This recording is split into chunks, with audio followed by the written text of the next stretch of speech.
We're talking about, is shame necessary? The function of feeling ashamed. It seems like in America, no one's ashamed anymore. That's what it feels like. I told you I was just on a panel with a young lady who thought that it was okay to travel to an Arab country. She thought it was okay, y'all. Black woman, American black woman, YouTuber, truck driver, right? Probably in her 20s, 30s, maybe even 40s. I don't know. You know, you can't tell with the age of these women, especially black women, right?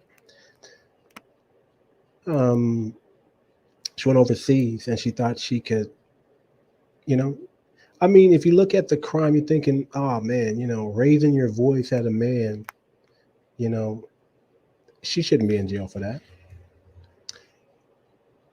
But nonetheless, she's in jail.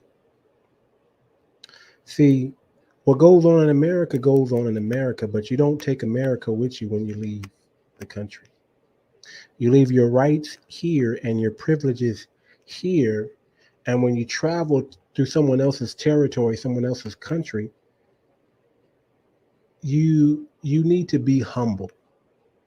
You need to be overly respectful, overly agreeable, even, you know, because you're a visitor in someone else's country.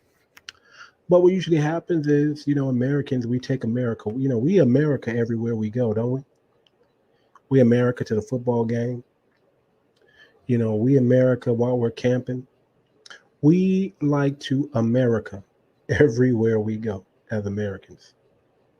And let's just be real. American culture is a unique culture.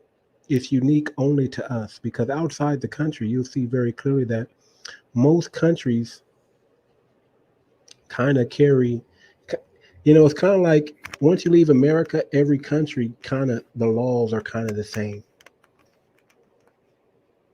You know, your rights and your freedoms are lesser when you leave the country. Not that it's like a bad thing. Not that you're not a free person when you leave the country, because you're you know, you're still American. But you know, culture dictate social norms, and American culture is just what it is, American culture. But when you go outside the country, you find out that the culture outside of America, although different, is similar. There is a basic patriarchal structure. See, the rights here and the rights over there, just a little bit more, rights, you may say they're a little bit more stricter. You may say they're a little bit more stricter, right? Whereas the rights here is a little bit more lax and more tolerant. So I'll say America is more tolerant. Outside the country, less tolerant. You know, some places they'll cut your hands off. Some places they'll cane you. And some places they, you know, there's no due process. You just go to jail. So things are handled differently when you travel. But let's get back to it, man.